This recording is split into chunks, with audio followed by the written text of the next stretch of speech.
नमस्कार प्रिय विद्यार्थियों, आपका हार्दिक स्वागत है व्याकरणम में। और आज के आने 25 में हम विसर्ग संधि के अंतर्गत उसका दूसरा भेद ऊत्व संधि करेंगे। ऊत्व संधि का अर्थ है ऊत्व, ऊ हो जाना, जहां विसर्ग का परिणाम होता है ऊ। वैसे इसमें हम ओ कर देते हैं क्योंकि जो विसर्ग से पहले ए होता है, ए के बाद ही ऊत्व संधि होती है। अ और उ मिलकर ओ हो जाते हैं, लेकिन फिर भी हम इसका नाम ऊत्व संधि ही कहेंगे। तो देखते हैं, इसका जो सूत्र है वह है अतः ओ। अष्टाध्यायी के छठे अध्याय के प्रथम पाद का 109वां सूत्र है। तो अतः ओ, अतः का अर्थ अत के बाद, अत से परे। थोड़ा विस्तृत अर्थ जब हम देखेंगे, क्योंकि व्याकरण के जो सूत्र होते हैं अष्टाध्यायी के, वो एक सूत्र का अकेला स्वतंत्र अर्थ नहीं निकाला जा सकता है। उसके पहले वाले जो सूत्र जा चुके होते हैं उनका भी प्रभाव उस पर रहता है। तो पहले ए हो, बाद में भी ए हो, तो विसर्ग को ओ हो जाता है। होता ऊ है, लेकिन ए और ऊ मिलकर ओ हो जाते हैं। तो परिणाम जो दिखाई देता है वह ओ परिणाम दिखाई देता है, ओ आदेश होता है, ऐसा हम कह सकते हैं। जैसे रामः अयम, राम के जो विसर्ग हैं उन विसर्गों से पहले जो मात्रा है वह अ की मात्रा है, रामा, और उसके बाद जो स्वर है वह भी अ है, अयम। इसी प्रकार देवः अस्ति, देवः के विसर्गों से पहले अ की मात्रा है देव, और उसके पश्चात अस्ति का ए है। तो हमारी जो शर्त है, कंडीशन है, वो पूरी होती है। हम देख सकते हैं कि यहां जो विसर्ग संधि होगी वह ऊत्व संधि ही होगी। ओ आदेश हम करेंगे, तो विसर्गों को ओ आदेश हम कर देते हैं। रामो अयम देवो अस्ति। आगे फिर स्वर संधि के जो नियम हैं, अवग्रह संधि हो जाती है। जो अ है वो ओ में समा जाता है, और जो चिन्ह बचा रह जाता है वह अवग्रह चिन्ह, जो अंग्रेजी के एस लेटर की तरह का जो साइन है वह बच जाता है। इसे कहते हैं अवग्रह चिन्ह। रामोयम देवोस्ति, इस अ का उच्चारण नहीं होता है।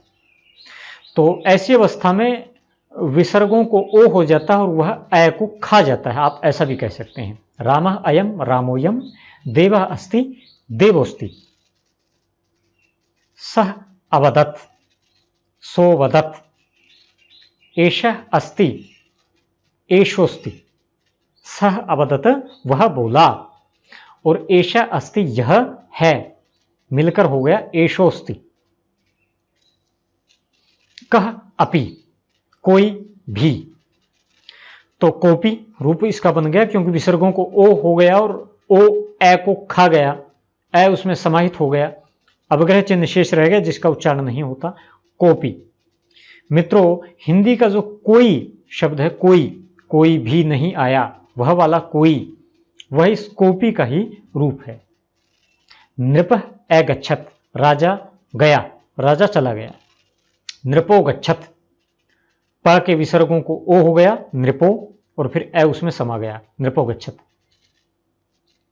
शिवः अत्र, शिव यहां, या शिव यहां है, शिवोत्र। प्रथमः अध्यायः, प्रथमोध्यायः। गीता इत्यादि जो ग्रंथ हम पढ़ते हैं तो उसमें इस तरह के शब्द आते हैं। अथ प्रथमोध्यायः, अब प्रथम अध्याय आरंभ होता है। अथ द्वितीयो अध्यायः, इस तरह से आगे कहता है, सूत्र कहता है, अगला ही सूत्र है छठे अध्याय के प्रथम पाद का 110वां सूत्र कहता है हशी च।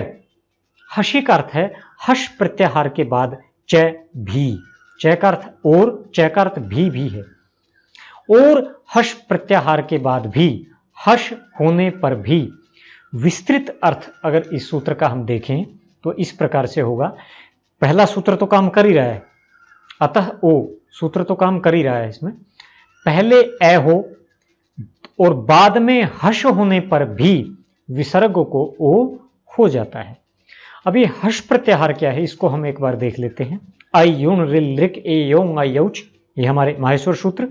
हय वर ट लन यंग म गण नम झब यंग घट दश जब घट दश ख फ छ ठ त च ट त व कप य श श शर हल।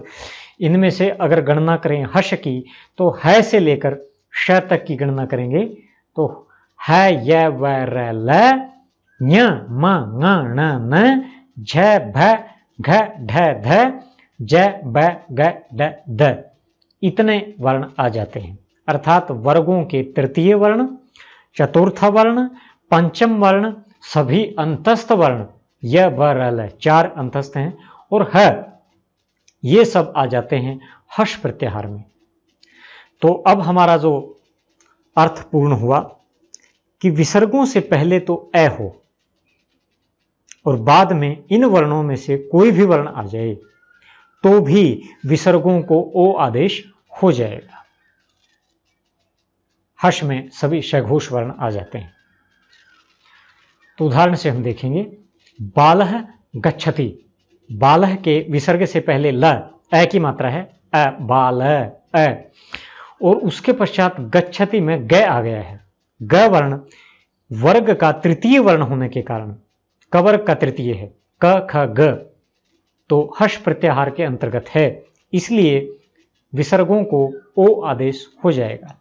रूप बनेगा बालो गच्छति। रामः धावति। तो विसर्गों से पहले ए है और विसर्गों के बाद जो ध व्यंजन है, ध वर्ण है, तो ध जो हमारा व्यंजन है, ध जो वर्ण है वह चतुर्थ वर्ण है, तवर्ग का त थ द ध। चतुर्थ, पंचम और तृतीय है और अंतस्थ ये हमारे हर्ष प्रत्याहार में आते हैं। तो ध हर्ष में ही आता है, तो रामो धावति ऐसा रूप इसका हो जाएगा। देवः जयति। विसर्गों से पहले ए और बाद में जय, जय चवर्ग का तृतीय है, तो देवो जयति विसर्गों को ओ आदेश हो गया। नरः बिभेति। नरो बिभेति, नर डरता है, मनुष्य डरता है। तो ब जो वर्ण है वह प वर्ग का तृतीय वर्ण है।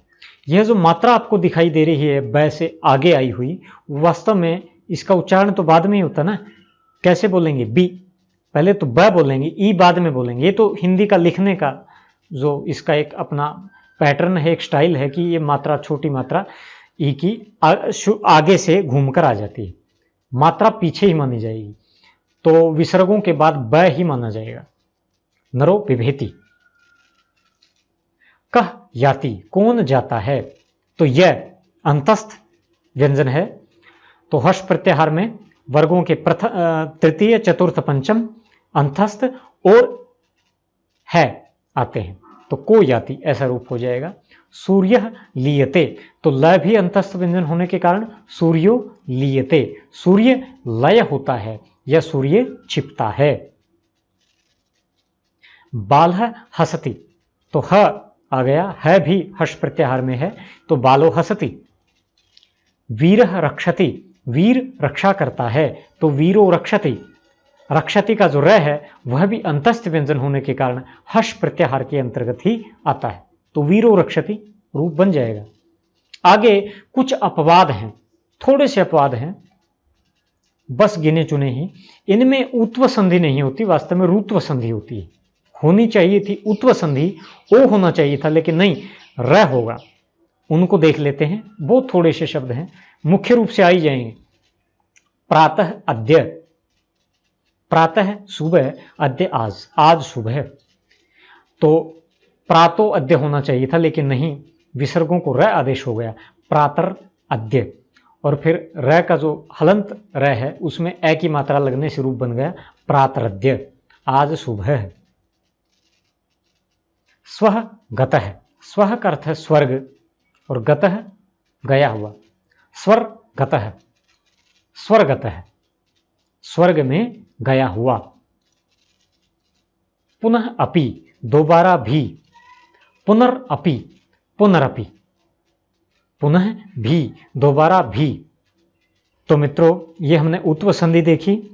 इससे पहले के आनिक में हम सत्व संधि देख चुके हैं। अब दो भेद और बचते हैं, रुत्व संधि और विसर्ग लोप संधि, जिन्हें हम नेक्स्ट आनेक में, अगले आनेक में पूर्ण करेंगे।